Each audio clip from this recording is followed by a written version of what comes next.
शराब घोटाले में जेल गए केजरीवाल को बड़ा झटका। हाईकोर्ट ने ईडी की कार्रवाई और गिरफ्तारी को ठहराया सही। बीजेपी ने बताया केजरीवाल करप्शन बचाओ में उतरी आप। हाईकोर्ट के फैसले पर सियासी संग्राम, बीजेपी का कटाक्ष, आप का असली चेहरा और चरित्र हुआ उजागर। आपका आरोप, यह मामला इतिहास का सबसे बड़ा राजनीतिक षड्यंत्र।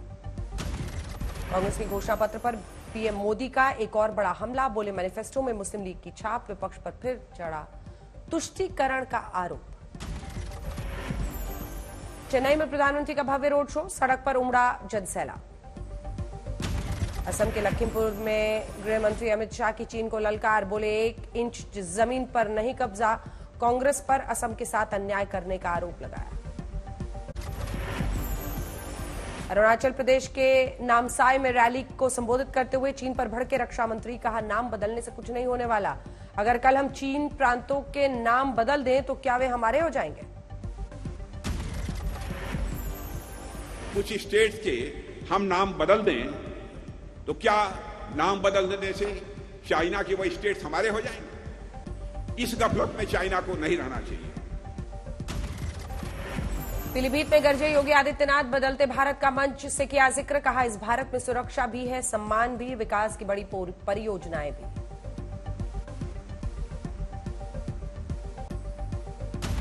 गृह मंत्रालय ने मुख्य चुनाव आयुक्त को दी Z+ सिक्योरिटी, आईबी की रिपोर्ट के आधार पर लिया गया फैसला। बीजेपी के राष्ट्रीय प्रवक्ता शाहनवाज हुसैन ने महागठबंधन पर साधा निशाना, कहा महागठबंधन को उम्मीदवार नहीं मिल रहे हैं, इसलिए दूसरे से मांग रहे हैं। हरियाणा में कांग्रेस को मिली मजबूती, बीजेपी से वापस कांग्रेस में लौटे चौधरी बीरेंद्र सिंह, बताया विचारधारा की वापसी। दिल्ली के राउज एवेन्यू कोर्ट ने आप विधायक अमानतुल्लाह खान को भेजा समन, 20 अप्रैल को कोर्ट के सामने पेश होना होगा। पश्चिम बंगाल के भूपति नगर घटना पर बोले सुधांशु त्रिवेदी, डायमंड हार्बर की घटना दुर्भाग्यपूर्ण है। ममता उसे चॉकलेट बम बता रही है, जबकि लाश के टुकड़े 100 मीटर दूर मिले। पटना में बीजेपी के राष्ट्रीय अध्यक्ष जेपी नड्डा से मुलाकात के बाद लोक जनशक्ति पार्टी के अध्यक्ष चिराग पासवान ने कहा, बिहार की 40 सीटें और देश में 400 सीटें हासिल करना हमारा लक्ष्य। मुजफ्फरनगर में आरएलडी प्रमुख जयंत चौधरी ने किया बयान, कहा बीजेपी और आरएलडी के बीच थी प्रतिस्पर्धा, लेकिन अब हम एक साथ आ गए हैं, कोई मतभेद नहीं। महाराष्ट्र में महाविकास अघाड़ी की सीटों का बंटवारा, उद्धव के खाते में 21, कांग्रेस को 17, शरद पवार की पार्टी को 10 सीटों पर सहमति। राजस्थान में प्रतापगढ़ में कांग्रेस नेता सचिन पायलट ने जनसभा को संबोधित किया, बीजेपी पर लगाया वादा खिलाफी का आरोप। गया में तेजस्वी यादव ने जनसभा को किया संबोधित, बीजेपी पर लगाया धर्म की राजनीति करने का आरोप। आरजेडी नेता तेजस्वी यादव ने पीएम मोदी के बयान पर किया पलटवार, बोले मुद्दे से नहीं भटकाए। अभिषेक बैनर्जी ने जांच एजेंसी की शिकायत को लेकर पश्चिम बंगाल के राज्यपाल से की मुलाकात, कहा एनआईए और ईडी का इस्तेमाल करने से नहीं मिलने वाले वोट। पीसीआई ने बीजेपी नेता हेमा मालिनी के खिलाफ टिप्पणी के लिए कांग्रेस नेता रणदीप सुरजेवाला को किया नोटिस जारी, 11 अप्रैल तक जवाब मांगा।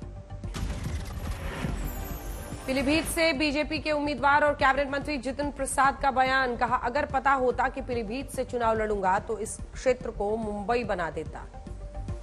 मुंबई वाली बात को लेकर अखिलेश यादव ने साधा बीजेपी पर निशाना।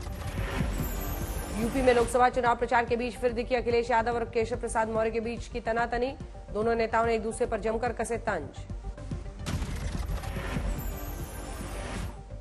बीजेपी अल्पसंख्यक मोर्चे की प्रदेश मंत्री फरहा नाज की पीएम मोदी से पीलीभीत रैली में हुई मुलाकात।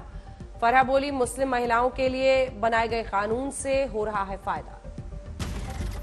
योग गुरु बाबा रामदेव ने इंडिया गठबंधन को दिया सुझाव, कहा जो हिंदू धर्म के मर्म को ना जानकर करेगा अवहेलना, उसका राजनीतिक रूप से होगा बड़ा नुकसान।